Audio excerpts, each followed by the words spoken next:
And now, freelance heroism.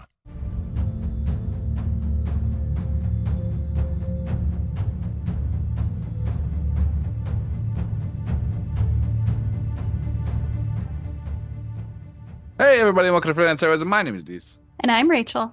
And before I even get started, I just want to say thank you to everyone out there who donates to the Patreon, in Mhm. particular those who donate at the producer tier. Yes. Rachel, would you like Mhm. to listen who they are? I would love to. We want to say thank you to Crispy, Nate, Breakmeister, and Rebecca. Thank you so much, everyone. You help us make a better show for everyone, Mhm. and we couldn't do it without you. So thank you. Thank you, Rachel, Dees. we watched a movie yesterday that okay, I'm just, before we even talk about what the movie is, Mhm. I was pretty certain it was going to be good. Yeah. I did not realize it was going to be super good. Yeah. I knew I'd heard it was good, but I was surprised at how good it was. Mm-hmm. Mm-hmm. Yeah. You want to tell them what it was? So we watched Sinners. It was excellent. So Yes. good. Yeah. Ryan Coogler crushed it. That hmm guy directed the shit out of that film. Yeah, that was excellent.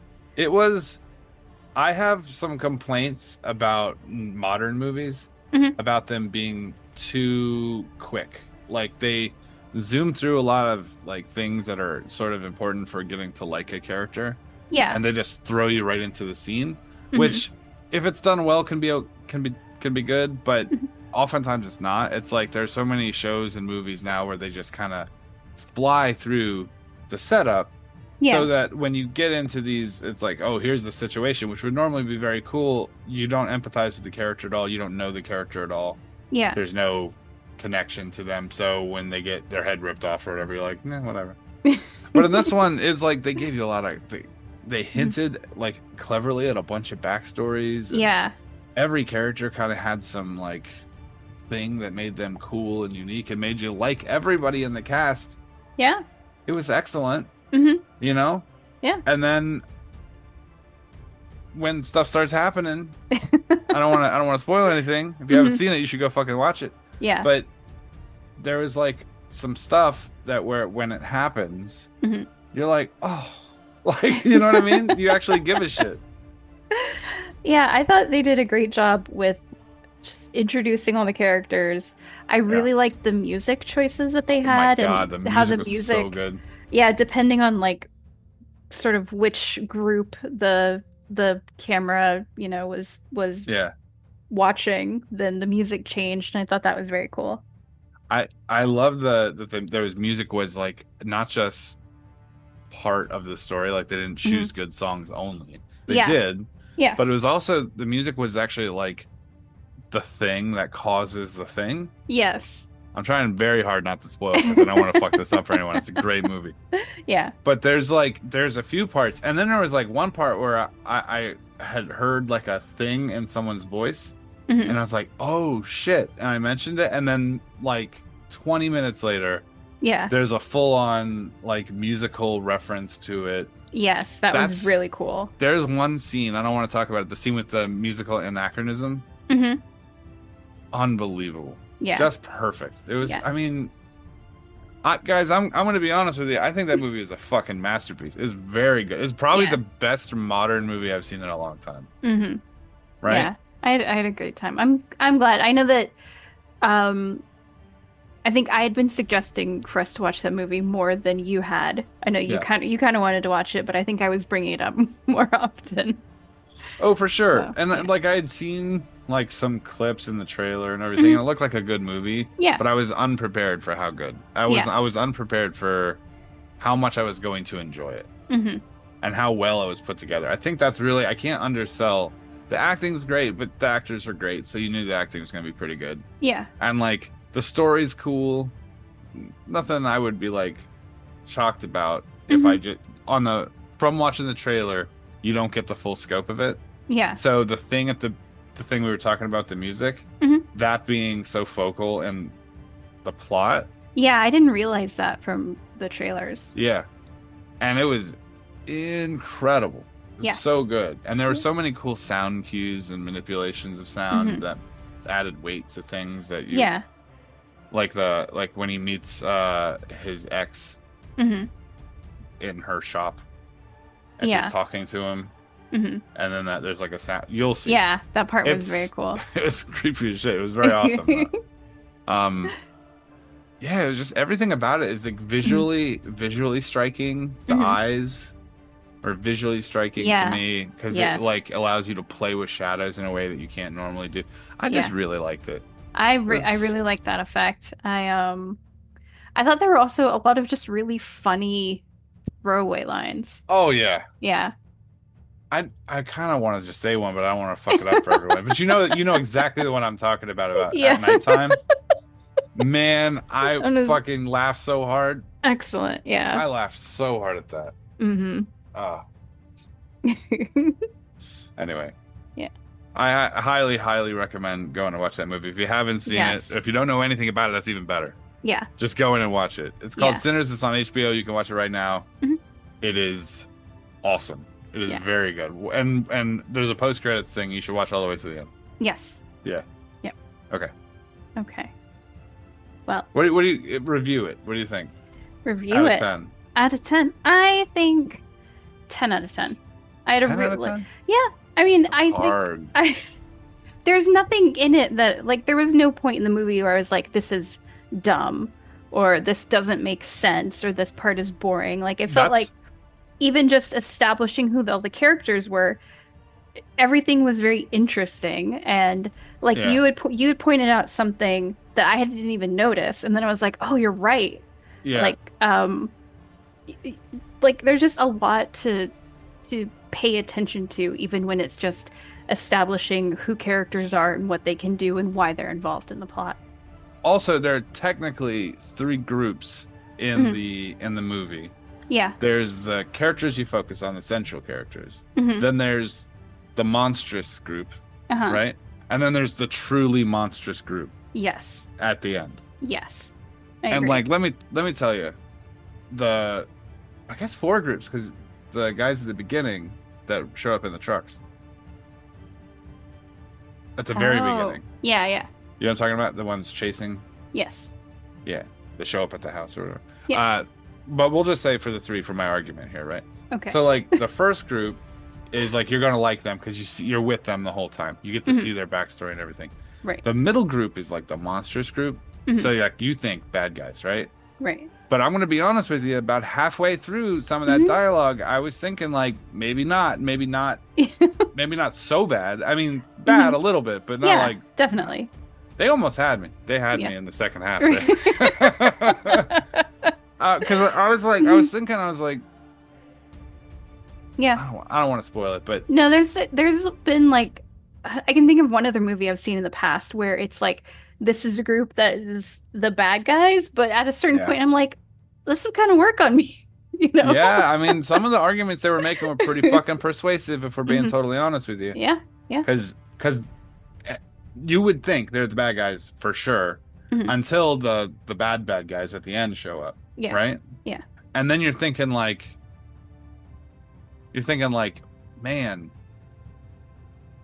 that monsters group was making some strong points. Right? Yeah. They were making some strong points. Because it was a real, like, you know, share with the world a Coke kind of vibe. You know what I mean? Right. Towards the end there, they were like, kind of looked like we were having a bit of a good time. And everybody was like understanding, and nobody was like, there was no hatred towards anyone or animus or anything. It was just very, I mean, yeah, it's bad, but like not, I mean, right? Like if you have to put the 2 bads and you have to rank them 1 to 10, 10 being the worst, I think the monsters group is probably like 7. Yeah. Right? And the other group was clearly like hard 10, but they were like, I don't know. Yeah. I don't know. Well, people should definitely watch the movie. Definitely watch it. Yeah. It's on HBO. Watch it. Let us know what you thought. It was great. Yeah. And if you don't like it, then fuck off, because it was awesome. I was so psyched about it. And like Buddy Guy and fucking, oh god, so good. Yeah. Okay. Sorry. Okay. Sorry. Well, should we go to this week's episode? Yes. What is it called? So this is Candlekeepers, chapter 21. Does that have a name? We don't name Candlekeeper episodes. I'm gonna call this one Greg. This episode's Greg. Okay. So enjoy Greg.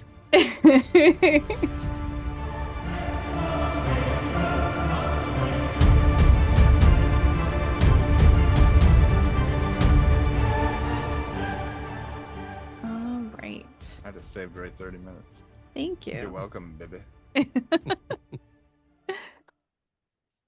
All right. Well, this is our part 2 recording of Candlekeepers. Who would like to tell me what happened last game? Frog Village.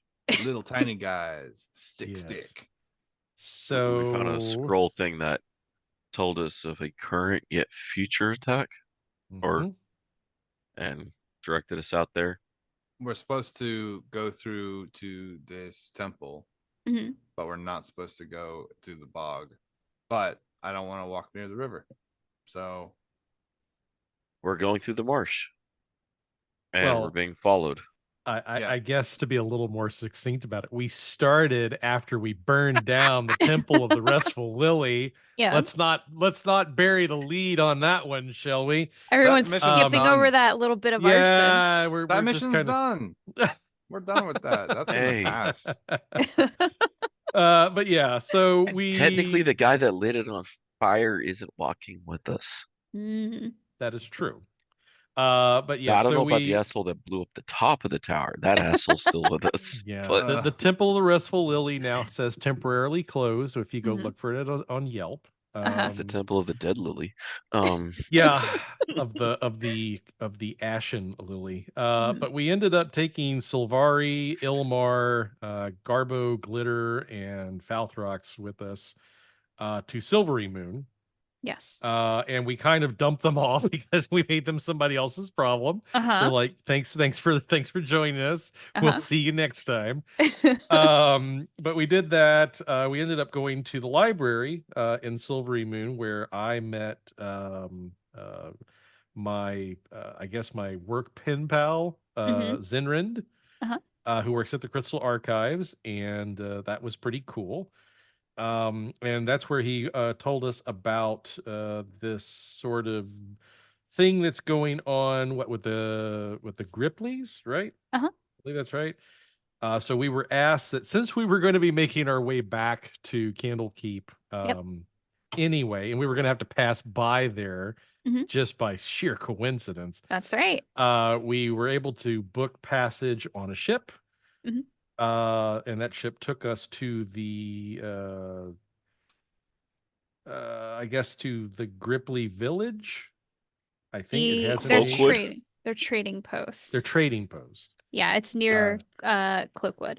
Yes. And so while we were there, we ended up meeting the Frog Mother, who I guess is sort of their leader. Larb. Yes. No. No. So the leader is the Pond Mother. You briefly met an older Grippli who looked like a guard. His name was Glar. Okay. Gotcha. But they told us that I guess the yuan-ti came along, and they said serpent. They didn't say yuan-ti. They said serpent. They said serpent. But yeah, so the serpents came along, and they were sort of wary of them when they arrived, but they seemed to be trustworthy. And then over time, as more and more of them came, their intentions turned to be a little bit more evil. They ended up enslaving some of the Grippli, drove them out of the village, and it looks like we are supposed to go resolve that issue now. And there's something about a crab maze that I have written down, but I'm not 100% sure what that was for. I think we were supposed to go through the crab maze to get to where we were going, perhaps. They said to avoid the crab maze. To avoid the crab maze. Yeah, so that's probably a good thing to make sure. And then at that point, I believe I started to lose consciousness because most of what I have written down, I can't even read now. Yeah, okay. I remember calling it at the end of the last game. Yeah. I was like counting yawns, and I'm like, once we get to 5, we're gonna call it. Yeah. all I have written down that I can recognize is cannot farm the crabs now, and what is to live if not to serve? ? That's the last note I have written. All right. That's my catchphrase. Yes. So that I think covers it. Not to serve. Anything else anyone wants to add? No. I just want people to experience it in real time. I hope this time Death's embrace holds sweetly for us. You ever seen a giant lion dick? What? You about to, boy. That's not the sweet embrace of death I was asking for. This sounds like one of the books we're not allowed to put in my section. That's one of the books we're shipping back to Silvery Moon. It's a cartoon. It's called The Lions Thing. The Lion Wing. Oh. Anyway, I think that kind of gets us sort of maybe caught up. All right. Well, then for your note-taking, Nate, I will award you a point of inspiration. Woo! I don't want that piece of shit point. How about you I get see good? You death, don't need not that. life. He can have it. I fucking established a second character with a connection to the first character and a catchphrase on good inspiration. Okay, yeah, sure. I see how this is. All right, we're going to argue this. Rachel, you're going to take the side of not giving it to him. Deesh, you're going to take the side of giving it. Look, I have learned enough in my time with freelance heroism to know that if you want to get on Ray's good side, you fucking take notes. Quality notes. Guess what? If you're playing a character who's meeting people for the first time, you wouldn't take out a little piece of paper and start writing notes down. You would get to know them and you'd try to remember them. And that's how your character would behave. Unless you're a studious little nerd sitting off in the back, not dealing damage, and just taking notes. Hey, I may be a studious little nerd, but I'm a studious little nerd with fucking inspiration. So. And you know what? You're probably going to need it. You know what? And if you know what, I would rather have it and not need it than need it and not have it. So I would rather be built so that I wouldn't need it. I see. You'll see. Okay. All right. Let's go to the crab maze and we'll see who makes it out. Fuck that shit. Meet me in the crab maze. Betcha. Meet me in the crab maze. How about that? Oh, butt spiders. What? No, I need to ask why you're being so disrespectful to your mother. Why don't you meet me in the crab maze? How about that? All right. So the three of you are heading north through the marsh along the coast towards the Grippli village. Let's see. What is the marching order? I'm going first. Okay. I imagine I'll be at the rear. Okay. Like always, I'll be in the back. Wait, the rear. I'll be second to the rear then. Okay, I'm kidding. I'll be in the middle. Young and D'Angelo are both like, no, I want to be last. I want to be last. We're just walking side by side. How That's about that? What it is. There we I'll go. be in the middle. He can be in the back. Okay. It's safer that way for me. Yeah, more meat. Squeezed in the middle. Okay. We're just linked in arms like this. We're skipping going, follow the squishy brown road. Follow the squishy brown road. All right. Yuan-ti's crabs. Oh my. And as the three of you are traveling north, you are aware that you are being followed. But I believe the attitude last game was that you guys were not concerned about that. I'll turn around and point right at him. Okay. If I see him, if I notice that he's following us. You turn around to look. You're traveling through marsh, so there's a lot of very tall grasses here. But you can see like some movement happening as like something comes closer and closer. I'm going to take my blade and point it in the direction that I noticed the movement and then ignite it and be like, show yourself. Okay. There's some more movement of the grasses and they part and you see it is Glar, the elderly Grippli with his little trident, he is following you. I'll turn the flame off. Why are you traveling in secret? He blinks at you.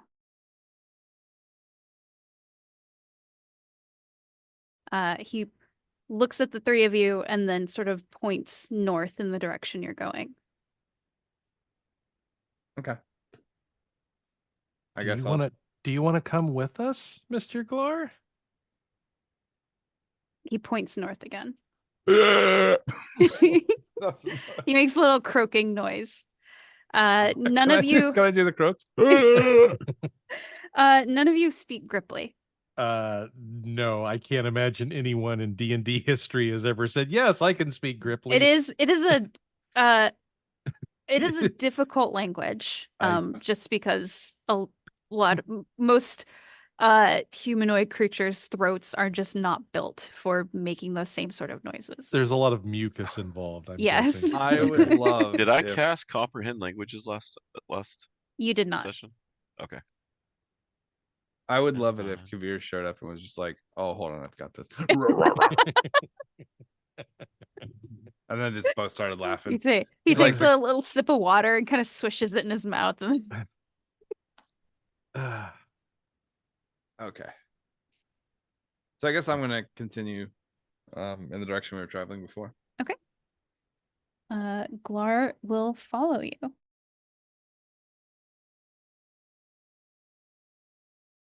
This is our Zazu.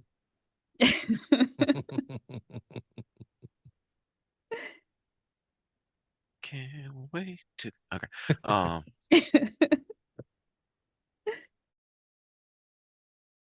was telling a friend of mine like last week after I played Kyumba that I had made a character based on the Lion King, and he was like, "What?" And I was like, "Yeah, I'm a giant lion who is a deposed king and is traveling with 2 companions far away from." And then he will return and one day be king. Mm-hmm. Yeah, so I added a wrinkle to it now. So yeah. So D-Walk, I'll let you decide which one of us is Timon and the other. Pumbaa. Dude, fuck it. I want to be Timon every time. Well, but it sorry. starts. But you chose the other character. Huh? You chose Simba, dude. Yeah. I'm just sorry. saying. You can't be Rosencrantz nor Guildenstern in this. You've chose poorly, sir. No, I mean the frame of reference wouldn't even be here for you. But I'm just saying, if you have to choose between Timon and Pumbaa, oh yeah, always take Timon because he's the funniest dude ever. Fucking Nathan Lane, dude. Yeah.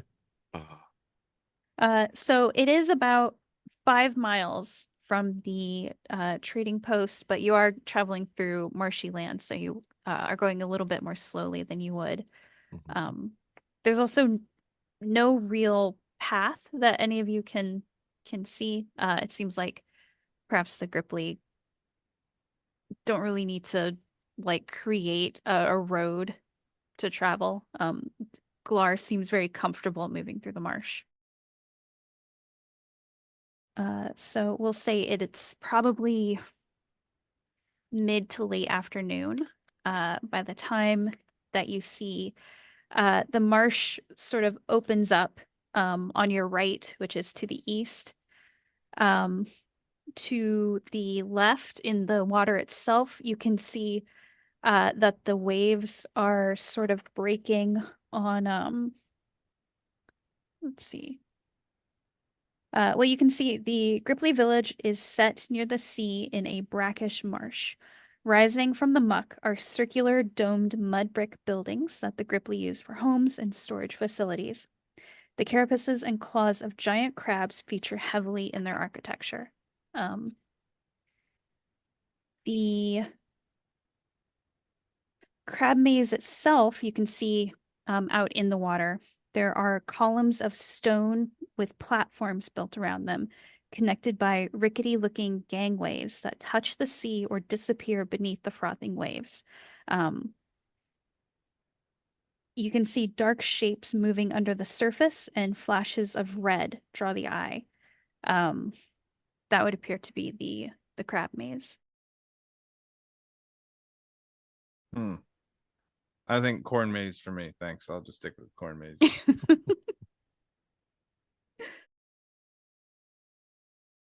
So the village itself is sort of to the east, moving further inland. You can see there's a sort of breakwater from like where the it's almost like it is kind of like pinches the ocean and makes possibly some sort of gate or something like that, maybe to keep the crabs from coming into this sort of big, calmer looking pool. Right. And you can see there is a river that flows into it. What would you like to do? I guess I'll look at Glar. And I'll point my sword towards the village or towards sort of straight in front of us. He kind of narrows his big froggy eyes looking around the village. And then you see he points into the village itself, and you can see there is movement among the houses. Okay. I'm just gonna start walking in. Okay. I'll have the sword drawn. Okay. But down by my side. Is it on fire? No, not yet. Okay. Actually, you know what? I'll turn it on fire as I enter. I don't want to give away our position too early. All right. Yonk and D'Angelo? I pull out my mirror. Okay. The golden hand mirror that you got from the Temple of the Restful Lily. When you first got it, it was this beautiful, perfect golden framed mirror. Since you've had it in your possession these last few days, there has been a change to it, almost as though it reflects you and your inner soul. The shape of the mirror has become almost like a coffin shape, and the gold has darkened to a matte black. It does still have a dim glow to it, so if you are in total darkness, it will have like a 5-foot dim glow. All right. We're gonna have to change your name from Radiance to something else. I don't know what the opposite of radiance is. Malignance. You will be known as Malignance. We shall find the beauty of death together. I mean, technically, my therapist can eat his heart out. Opposite of radiance would be anything that eats the light. Mm-hmm. Right. That like, but I don't think black hole has the same vibe to it. Mm. You could call it event horizon. Ooh. David, do you know everything that the mirror can do? It should give you like a +1 to your spell attacks. Yes, it gives me +1 on my spell attack. Addition, I ignore half cover when making a spell attack. Mm-hmm. And while surrounded by darkness, it does do a 5-foot dim. And also, as a bonus action while holding the mirror, I can cast Enhance Ability, choosing myself and no other creature as the spell's target. Yes. Once it's been used, I can't use it again until dawn. And so Enhance Ability, when you cast that, you would choose, depending on the ability you choose, it has a different effect. And then I think it lasts for an hour, if I'm not mistaken. Popping it open. And Enhance Ability, duration an hour. Okay. Bear's Endurance, I have advantage on con checks, also gain hit points temporarily, full strength, advantage on strength, and my carrying load doubles, which 0 times 0 is 0. Cat's Grace, the advantage on dex checks, as well as it doesn't take fall damage from 20 feet or less. Eagle Splendor, advantage on Charisma, Fox, Intelligence, Owl, Wisdom. And if I cast it using a 3rd level higher, which I don't have, so. That screams Dex for armor class, man. All right. So, as the three of you move into the village, I'll turn on the sword. you light your sword. You can see the simple domes of the Grippli's residences and storage buildings are spread haphazardly around the marsh. Mud brick with wicker roofs, their modest affairs decorated with giant crab claws. Most are empty and show signs of abandonment. Let's see here. Glar will point sort of further into the village, further to the east, sort of where you can see the river kind of hooks south before it goes northeast into into what looks like the Cloakwood itself. It becomes forested.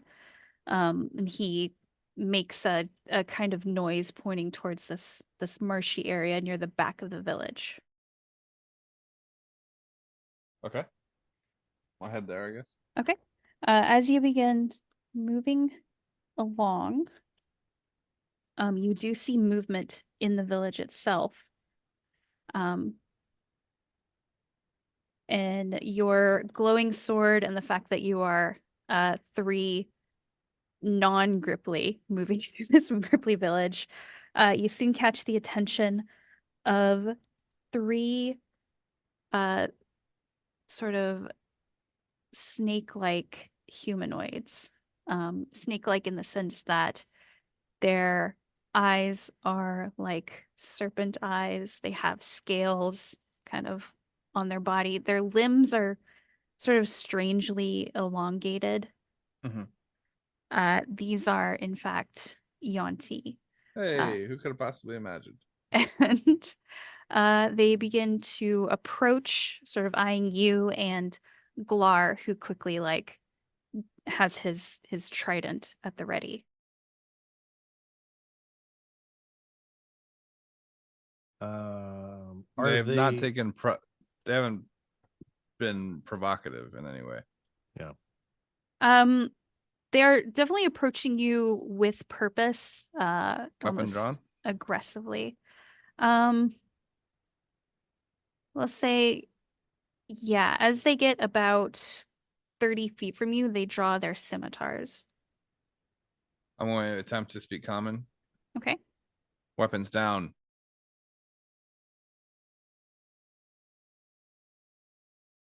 No. We're here looking for I honestly, guys, it's been a minute. What are we looking for here? I think we're supposed to clear the temple, if I remember right. Is that it? No. Oh, shit! Don't trust me, dude. I'm gonna. I'm sorry. It's been a long time. It's okay. Yeah. So, Pond Mother, said that the people who came here, the second group, captured many of the grippli.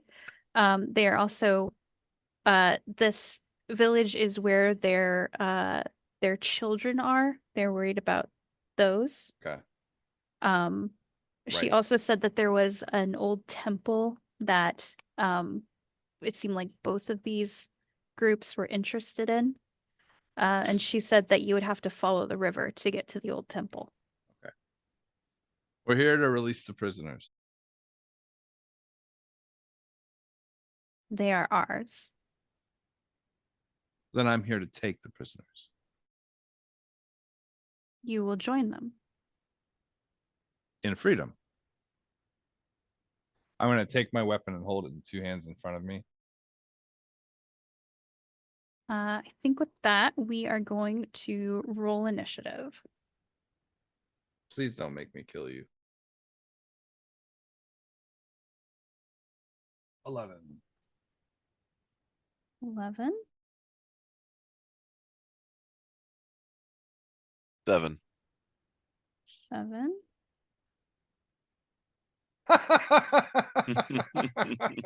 that is a bad roll. Uh-oh. 12. I thought you were on a 5. I did, but I get advantage on initiative rolls. Oh, that's right, your weapon. Yes. Nice, good for you. Right. I still rolled like crap. Let me roll initiative for these guys. If you ever want to take an action with them, Rachel, they better be high initiatives. Because this turn's about to fucking blow some people's minds. Let me roll initiative for Glar.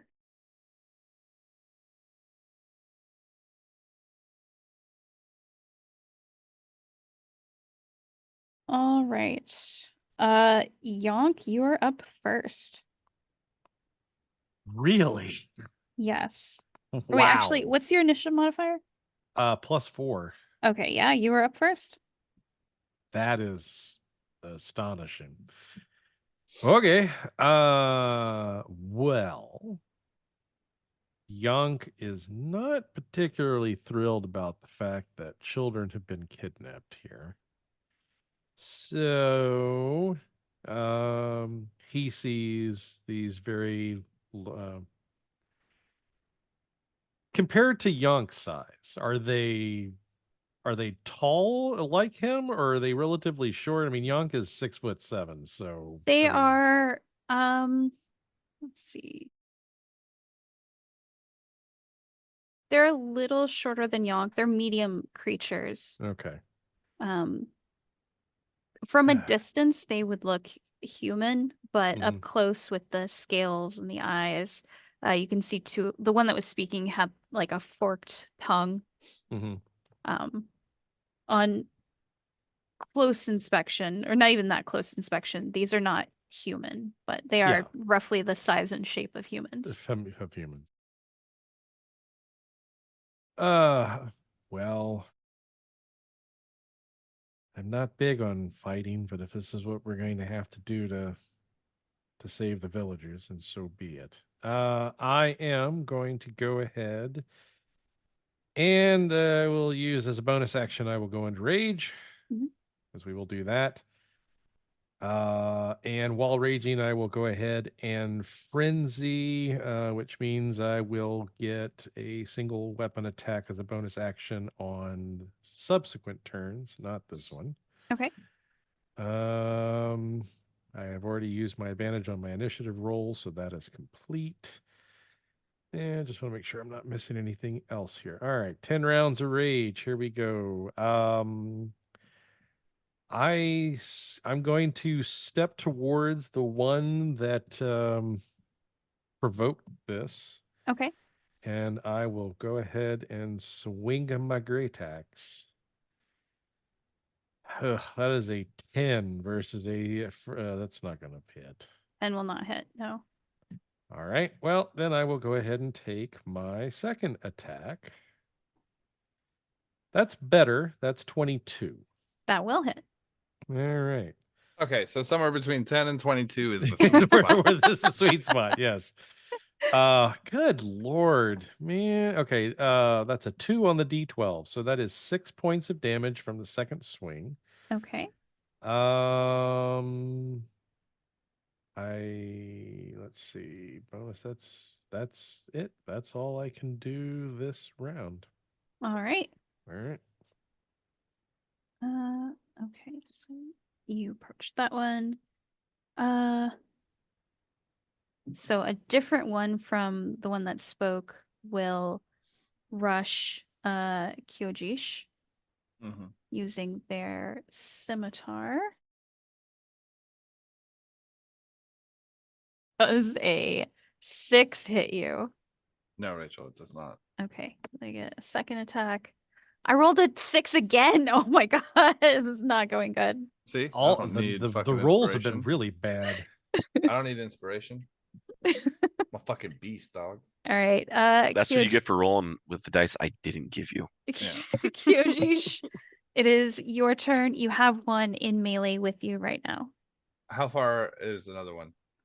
We'll say another one is 10 feet away with Gyonk. So if I were to stay in melee range of one and slide around the side of him, I could get both, correct? If I walked around the outer edge, I could be in 5 feet between two. Yes. That's what I'll do. Okay. And I'm going to move with purpose. I want this to be very like visual, right? I'm going to walk around him with the sword drawn until I've placed myself between the two, and I'm like, this is how you do it. And then I'm going to attack. Okay.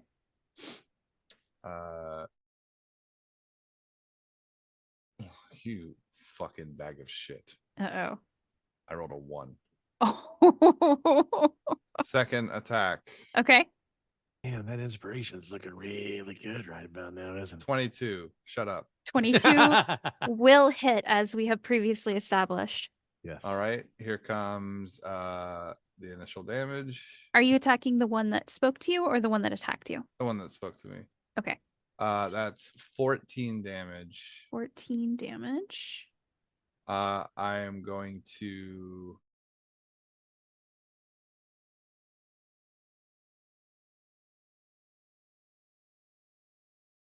While he's looking that up, Ray, add 2 points of damage to the target I attacked. I forgot to add that 2 points on because I was raging. All right, I hit him already. Yes. Right, 14 damage. How's he looking? Not great. Good. Daunting Roar. Okay. As a bonus action, once per short rest, creatures of your choice within 10 feet that can hear you must succeed on a wisdom saving throw or become frightened of you until end of your next turn. Okay. Since I'm in range of 2 of them. Is this a spell or a magical effect? No, it's a ability. Okay. It's a roar. All right. Wisdom saving throw DC 16 or become frightened. Okay. So you have 2 within range. The first one is a fail. Second one is also a fail.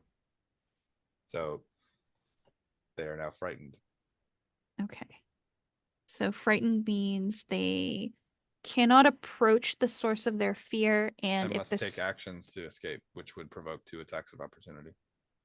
Do they have to take actions of escape? I thought they couldn't get closer to you. They can't engage me, and they have to take their movement actions to escape. And they can't take any actions other than move actions to escape. Isn't that frightened, or is that feared? A frightened creature has disadvantage on ability checks and attack rolls while the source of its fear is within line of sight. The creature cannot willingly move closer to the source of its fear. Oh, is it fear that makes them run and not I think frightened? So. Yeah. Okay, fuck. Yeah. Okay.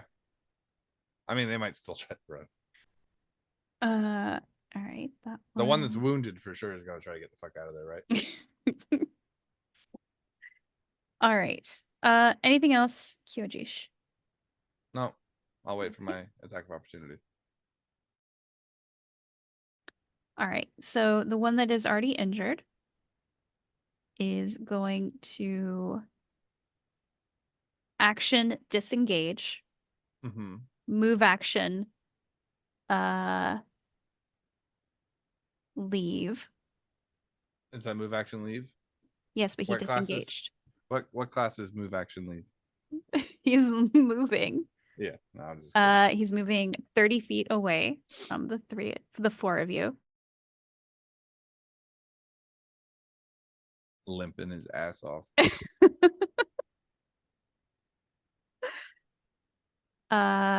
Glar is up next. Because he somehow rolled higher than D'Angelo. D'Angelo's stuck in the mirror. He's like, oh, look how pretty I am. Let's see. Yeah, I think he's stuck in despair. I'm putting on my eyeshadow. Glar's gonna move after the one that is trying to leave. And he you see him open his mouth and like his tongue shoots out and it's this yuan-ti. Does it grapple him? Yeah, and they are grappled. Keeps the licking, keeps on sticking. Okay, so they are frightened. How many licks does it take to the bottom of a yuan-ti? And grappled. D'Angelo, it is your turn. At least one more. So there is there is one injured yuan-ti that is currently being grappled by a grippli's tongue 30 feet away. There is another yuan-ti that is 5 feet So adjacent to Kyojiish, who's frightened but has not been injured. And then there's a third one that it has not been his turn to move up yet. So he is still like 20, 25 feet away from the group. All right.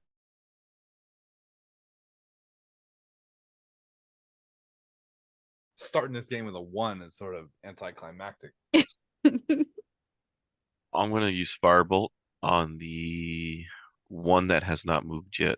Okay.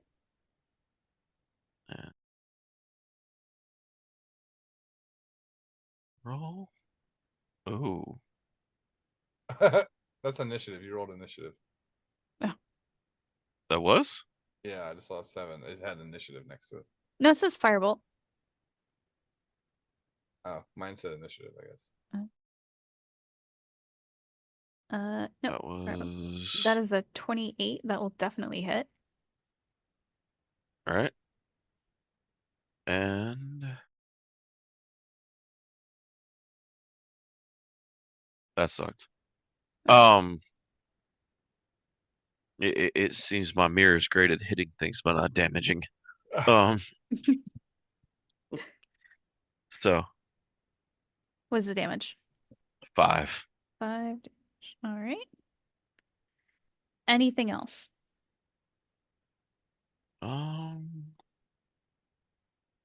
me check something. Kyojiish in battle, by the way, when he's just standing around, is like chest out, head high. He does not give a flying fuck about these enemies. No, I'll save that for later. No, I'm good. Okay. I'll in there and pull up my little umbrella. Okay. The yuan-ti that you just hit, D'Angelo, will look at you and say, you should return to the trading post. I would like a wisdom save from you, D'Angelo. Okay. 14, I believe. 14. You get a plus on your saves, don't you? Not on my wisdom. On the mirror? No, that's if I cast Enhance ability. Oh, right. And I gotta pick which ones. I haven't cast it yet. Okay. So. You feel the workings of a spell, but you are able to resist it. You'd have to try a lot harder. I've told worse things to myself looking into this mirror. Yonk, it is your turn. All right. So I now have 2. No. Or because the other one did disengage and leave. That's right. Yes. So the one closest to you is frightened, but has not been injured. Okay. Well, I believe we're about to change that. Okay. All right. So we'll go ahead and make our first attack. That is a 15 versus AC. Oh. 15 will hit. Probing information. Oh my. Oh no. You guys suck. You guys are looking bad in front of Kyojiish. 5 damage. 5 damage. Is this a game you guys are playing? I'm like D12 plus 4. Do we only do 5 damage? All right. So there's that. Emotional damage is the rest. Yeah. Emotional damage. I'll go ahead and to make my second attack. That's a 12. 12 will hit. Okay. Somewhere between 10 and 12 is a sweet spot. The first damage should have been 7. I keep forgetting this doesn't add the +2 melee damage. So that was 7 on the first one. Okay. This one is 13. 13 will hit. Okay. No. That was the damage. Sorry. Oh, 13 damage. Okay. Yes. So 7 and then 13. So 20 total so far. Okay. Is it dead yet? No. Okay. Then I will use my bonus action because I'm frenzied. And I will make a single melee weapon attack one more final time. No, I won't. That's a 9. Oh, nope. +2? No? Or just it doesn't add it to damage? No, it's just, I'm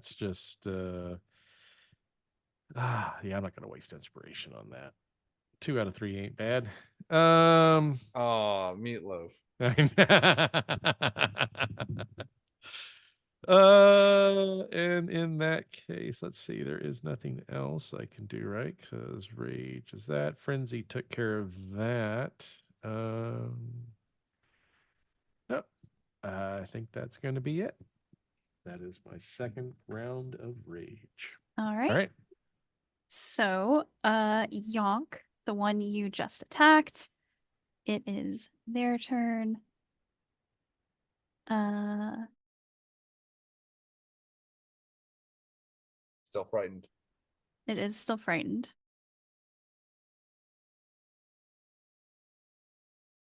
It will look at you, Yonk, and it will say, "You should return to the trading post." Is it attempting to charm me? This is an enchantment, not a charm. Although creatures that can't be charmed are immune to this effect. Okay. I hear what you're saying, friend, but I'm not going to. Mindless rage. I cannot be charmed or frightened while raging. Oh. So these yuan-ti are not having a good time. Nope. All the right. snake men had to do was just let the children go, and we could have avoided all this, but here we are. Kyojiish, it is your turn. I'm gonna attack the one that is closest to me. Okay. Can I split my attack so that I can hit one, then move, and then take the second part of the attack? You would take an attack of opportunity. Not if I kill the one. Not if you kill it, but if it's still alive, it will get an attack. But the one that I'm going to attack, I'm going to kill. Let's be honest here. Okay. Okay, I'm going to attack that one. All right. All right. So I will attack him. Oh, I have to roll the attack. You do have to roll the attack. Oh, I forget. I'm just going to remember that damage. That's 10. Okay. 21 to hit. 21 will hit. So yes. 10 damage. 10 damage. He's still alive. All right. Well, we're going to hit him again. Okay. 18. 18 to hit? Uh-huh. That will hit. 7 damage. 7. I'm starting off slow. I don't want to go too hard. I don't want to go too hard too early. When I go hard, you'll know. I'm waiting for the boss. Just easing into the damage.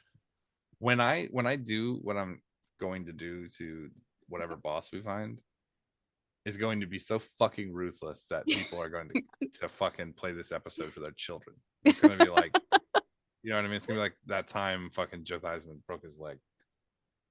It's going to be like the craziest shit you've ever seen. Okay. They are still alive. Really? Huh. Mm. Do I do it now? I do it multiple times. They look pretty injured. Yeah. I hit him on the last attack, right? So I could release the fire rune on him. Yeah. I'm gonna fire rune the one I hit. Okay. Invoke the rune to summon fiery shackles. The target takes an extra 2d6 fire damage. So let me go ahead and roll that.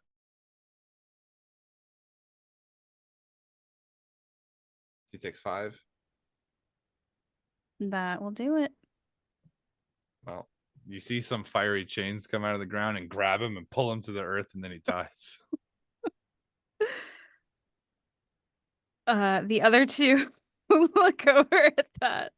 Wow. They seem not happy. I'm going to point my weapon at the one that's 25 feet away. You are next. The scaled mother protects us. The scaled mother will be slain. Oh, wait, it's not the scaled mother. These guys worship. That's the other yuan-ti. Well, fuck the scaled mother, too. Fuck that bitch as well. Add her to the list. What? You have been removed from my list of grand unfuckables and now reside amidst the fuck you list. Okay. The most fucked with list in all of the 7 kingdoms, or 12 or 15 or whatever fantasy shit we're in. 9.5 kingdoms. All right. Kyojiish, did you want to move? Yeah, I want to run right up to where the other one is and stand over him, looking him right in the face. Okay. Is this the one that Glar currently has grappled? Or the other one? Which one hasn't acted? Neither of those two have acted yet. Yeah, I'll go to the one right in front of Glar. Okay. All right. It is that one's turn, so he is going to attempt to escape the grapple. And he somehow fails? He fails to escape the grapple. Licky boy is gnarly. You can see Glar, his like little froggy muscles are shaking with concentration. He's got a bicep in his tongue.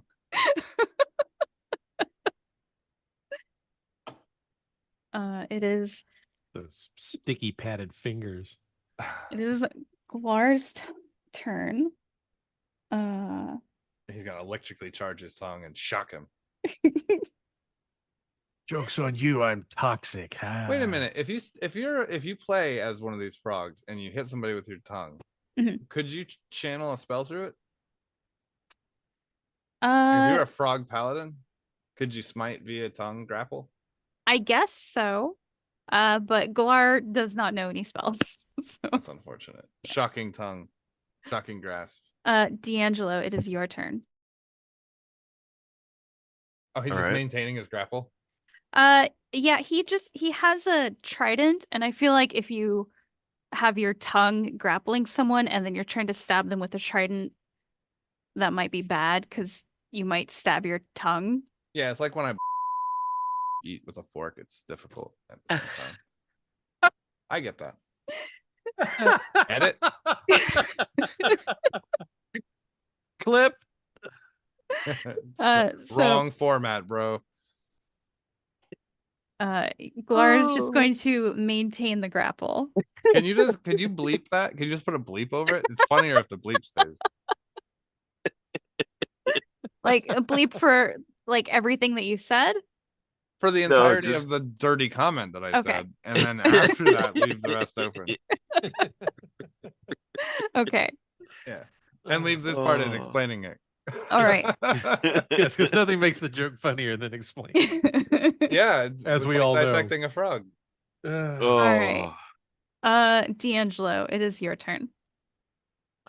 All right.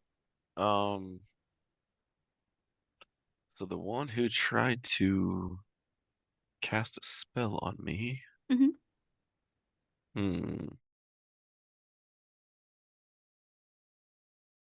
don't want to use this. Let's return the favor. Okay. I'm going to cast Mind Spike.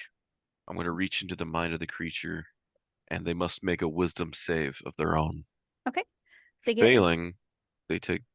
Go for it. They get advantage. Awkward. Oh my god, my rolls are so bad. You said a wisdom save? Yes. He got a 6 on his advantage. I'm sorry, he's a snake man? Yeah. Did you mean can't succeed at advantage checks if you can't roll worth the shit? 16 was the DC. Okay. And let me click off that I used one of those. Rachel's the opposite side of the 6 on your dice. Like, so did you set it in some liquid or something? Is it like weighted? Because that seems like a lot of 6s. I rolled a 5 and a 3. Oh, okay, no 6. So yeah. On a failed save, okay, he takes 3d8 psychic damage, but also on a failed save, I know the target's location until the spell ends. Okay. Concentration up to an hour. All right. Even only while we're on the same plane of existence, they cannot become hidden from me, even if it's invisible. Okay. And it gains no benefit from that condition against me. So I will invoke the 3d8 that it takes psychically. All right. 13. 13 psychic. This is a lot of like a screech. Ow! It clutches its head and hisses at you. Anything else, D'Angelo?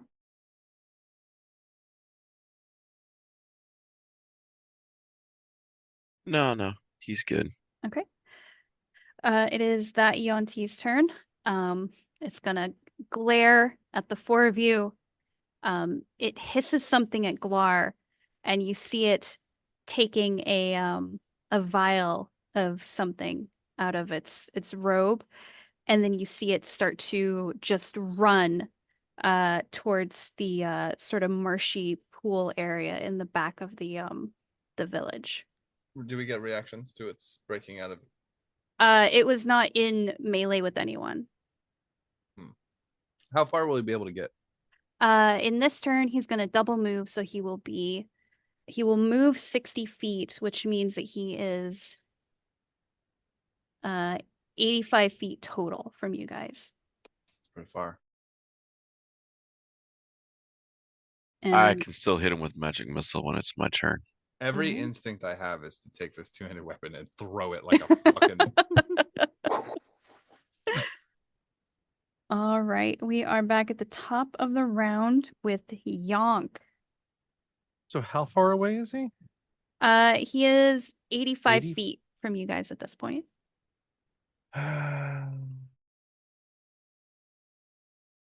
You'll never catch him. He's like a millipede. He's got 85 feet.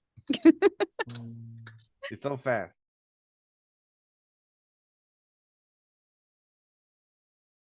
Even if I move my full walking speed and try to use breath weapon, that's only 70 feet. Double action. And then use a bonus to hit him. Breath weapon is an action, so no. No, I'm just talking about with your weapon. Double action is well, what, yeah, 30, I could do that. 35? Well, I still have one on me though, so Yeah. if I move, I'm going to take an attack of opportunity. No, we killed the one that's on us.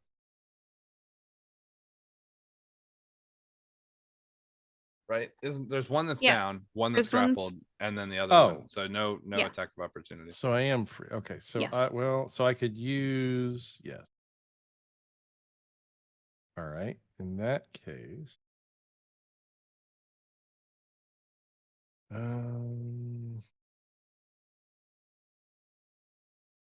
we got tongue grapple, chain grapple, and run. Right.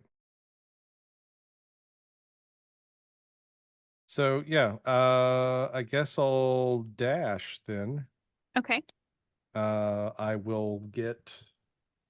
Well, dashing will get me 80 feet. I'm still going to be 5 feet short, right? No, you'll be in 5 feet of him. Dashing would get you. Well, what's your move speed? 40. 40 times 2. 40. So that's 80. So you be 80. And he's 85 feet. 85. So I'm within 5 feet. So okay. You can take a trip attempt. Well, I mean, at this point, all I have now is just a bonus action because I used my action to dash. So I will just use my bonus action to make a frenzy attack. That's my single. Because I don't think I can do anything. I mean, I guess I could. No, because grapple would be an action. No, the only thing I can do as a bonus action is my frenzy attack. That's it. Right on. Yep. All right. Well, let's see how this goes. 17. 17 will hit. Max damage. 18. 18. Ooh, he does not look good. And that is all. You know what? I could have done something else. What? No, because I still wouldn't have been able to. Shit. I'm just gonna throw a fucking rock at him. No, so Yonk has his ring of jumping really far. Oh, that's right. I could have effectively triple jumped as a bonus action. Oh shit. Yeah, I didn't think about that until it was too late. Oh well. Yonk behavior. What are you gonna do? What are you gonna do? All right. I mean, running 80 feet and then doing 18 damage is still pretty good. But if I'd used the ring, I could have moved as the bonus action, and then I could have had 2 attacks. Although there's no guarantee that I would have done, True. Who knows? All right. Anything else, Yonk? No, that's it. But he is now, if he tries to move away any further, he will provoke opportunities. So. Unless he disengages. Unless he disengages. Kyojiish, is your turn. The one in front of me that's grappled with the tongue still up. He is alive, but he's still grappled. If he's grappled and he's unable to move, can I slit his throat? Yeah. Yeah, I'm just gonna grab him by his scalp, pull his head back, and chop his head off with the sword. Okay. He begins to hiss a curse at you that you will face the wrath of their god Seth, and Seth will eat your eyeballs, and you will scream, and then you cut his throat. Well, before I sever his head, I'm like, I will face. You'll never face anything again unless I point you in that direction, and I'll pull it across his head.